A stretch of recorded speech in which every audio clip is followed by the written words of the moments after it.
कल हमने हिंदू मुआ राम कही मुसलमान खुदाई यहाँ तक पढ़ा था। आज हम उससे अगला पढ़ते हैं।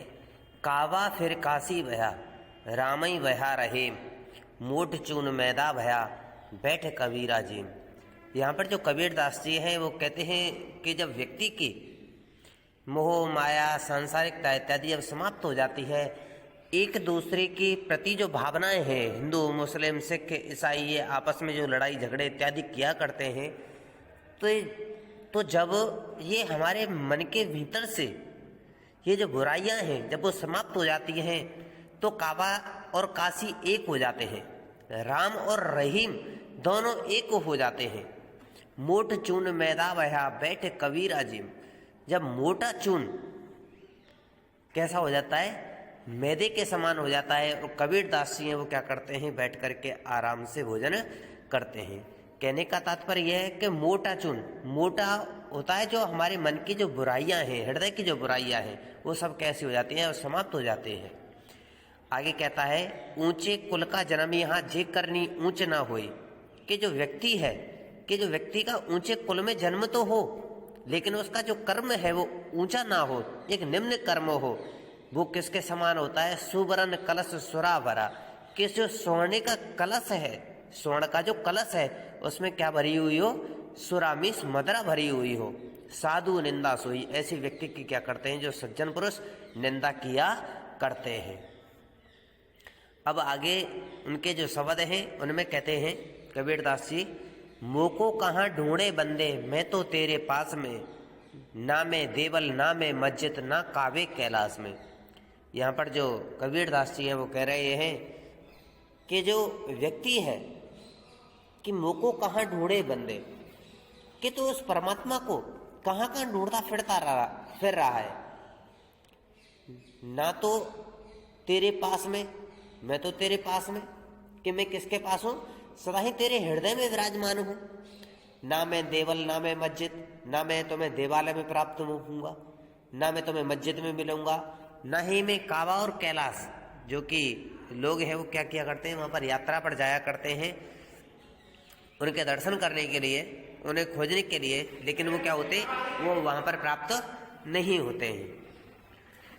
ना तो कौने क्रियाक्रम में नहीं योग वैराग में। ना तो मैं किसी भी क्रियाक्रम में हूँ, ना ही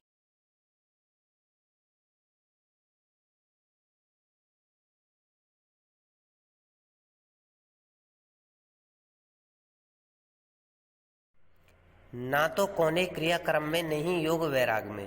कि ना तो मैं किसी क्रियाक्रम में मिलूंगा, ना ही किसी योग और वैराग्य करने से तुम्हें प्राप्त होऊंगा। क्योंकि जो व्यक्ति है वो योग करते हैं, प्राणायाम करते हैं और आडंबर पाखंड इत्यादि क्या करते हैं, तो जो ईश्वर है, जो परमात्मा है, वो आडंबर और पाखंड से क्या नहीं हो सकता है, प्राप्त नहीं हो सकता है। खोजी हो तो तुरंत मिले हों पल भर की तलाश में। अगर कोई वास्तविकता में जो सच्चे मन से अगर मेरी कोई खोज करता है, एक सत्यता के साथ में, एक सांसारिकता को त्याग करके पुरुषार्थ की भावना से, स्वार्थ की भावना से नहीं, पुरुषार्थ की भावना से अगर कोई व्यक्ति मुझे प्राप्त करने का प्रयास करता है, तो उसे मैं पल भर में ही, पल भर की तलाश में ही क्या हो जाता हूँ, उसे प्राप्त हो जाता हूँ। कहें कबीर सुनो भाई साधु सब श्वासों की श्वास में। कबीर दास जी कहते हैं कि सुनो भाई सज्जनों, सुनो भाई मनुष्यों, कि जो परमात्मा है वो तो सभी की हर श्वास में क्या है, बसा हुआ है। इस प्रकार से जो कबीर दास जी हैं वो ज्ञान पर, ज्ञान को, भक्ति को क्या दे रहे हैं, महत्व दे रहे हैं। अगले में लिखा हुआ है, संतो भाई आई ज्ञान की आंधी रे, भ्रम की टाटे सबई उड़ानी माया रहे न बांधी रे। कि जब कबीर दास जी कह रहे हैं कि संतो भाई, जब से इस ज्ञान रूपी आंधी आई है, तो जब से मेरे भीतर जो भ्रम की जो टटिया थी, जो भ्रम की टटिया थी वो क्या हो गई है, उड़ गई है। माया रही न बांधी, और जो माया रूपी जो रस्सियां थी वो भी उसे क्या नहीं कर पाई, बांध करके पकड़ नहीं पाई है। हित चित्त की दुई धुनी गिरानी मोह बलीटा टूटा। जो मैं परम हित अपने चित्त के लिए अपने हित में ही जो में विचार किया करता था, तो उसकी जो थुनकियां थी, जो थून थे, वो भी क्या हो गए, गिर गए हैं। मोह बलीडा टूटा, और जो मोह रूपी जो बल्ली थी, जिस पर जो वो छप्पर टंगा हुआ था, वो मोह रूपी बल्ली भी क्या हो गई है, टूट गई है। तृष्णा छान परी घर ऊपर कुबित का भांडा फूटा, और जो तृष्णा रूपी जो छप्पर था, जो घर के ऊपर पड़ा हुआ था, वो भी क्या हो गया है, अब गिर गया है। कुबित का भांडा फूटा, और कुबुद्धि रूपी जो घड़ा था, वो क्या हो गया, फूट गया है। जोग जुगत कर संतो बांधे निर्चो चवे न पाने, अब मैंने बड़े ही योग और युक्तियों के माध्यम से उस छत को, उस छप्पर को क्या किया है, दोबारा से बनाया है। निर्चो चवे न पानी, अब उसमें सांसारिक मोह माया भोग विलास वासनाएं आदि का क्या नहीं गिरता है, बिल्कुल भी पानी नहीं टपकता है। कूड़ कपट काया का निक्षा हर के गति जब जानी, जब मैंने उस हरि की गति को, जो हरि की वास्तविकता है, जो परमात्मा के परम ज्ञान को जब मैंने प्राप्त किया, तो मेरे हृदय में से जो कपट रूपी जो कूड़ा था, वो सब निकल चुका है, समाप्त हो चुका है। आंधी पीछे जो जल बूटा प्रेम हरि जल बूना, उस आंधी के पश्चात, उस भक्ति रूपी, उस ज्ञान रूपी जब आंधी के पश्चात जो बरसात हुई है, जो पानी गिरा है, प्रेम हरि जल भीना, मेरा वो जो हृदय है, वो उस हरि के, उस प्रभु के भक्ति से भीगा हुआ है। उससे मेरा जो हृदय है, वो कैसा हो गया है, सरोवर हो गया है।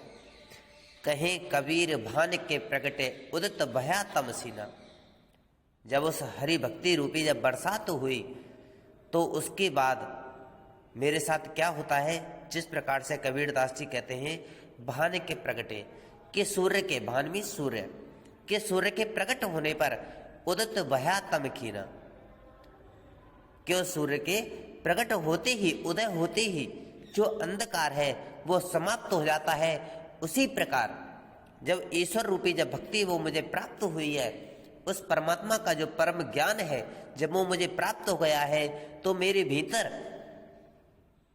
जो अंधकार था वो सब कैसा हो गया है, समाप्त हो गया है।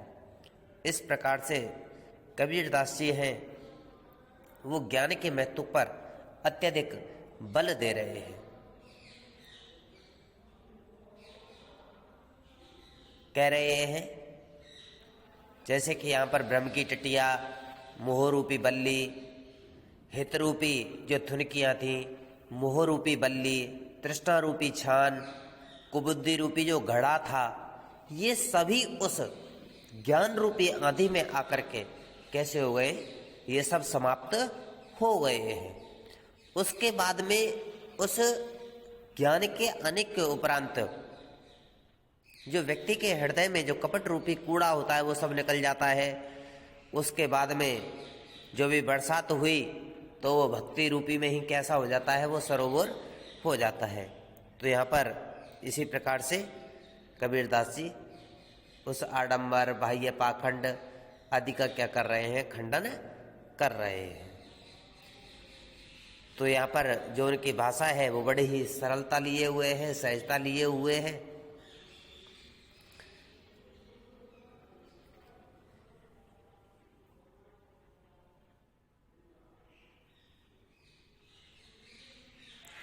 कल हमने हिंदू मुआ राम कही मुसलमान खुदाई यहाँ तक पढ़ा था। आज हम मुझसे अगला पढ़ते हैं। कावा फिर काशी भया रामई भया रहे, मोट चून मैदा भया बैठ कबीरा जी। यहाँ पर जो कबीर दास जी हैं वो कहते हैं कि जब व्यक्ति की मोह माया सांसारिकता इत्यादि जब समाप्त हो जाती है, एक दूसरे के प्रति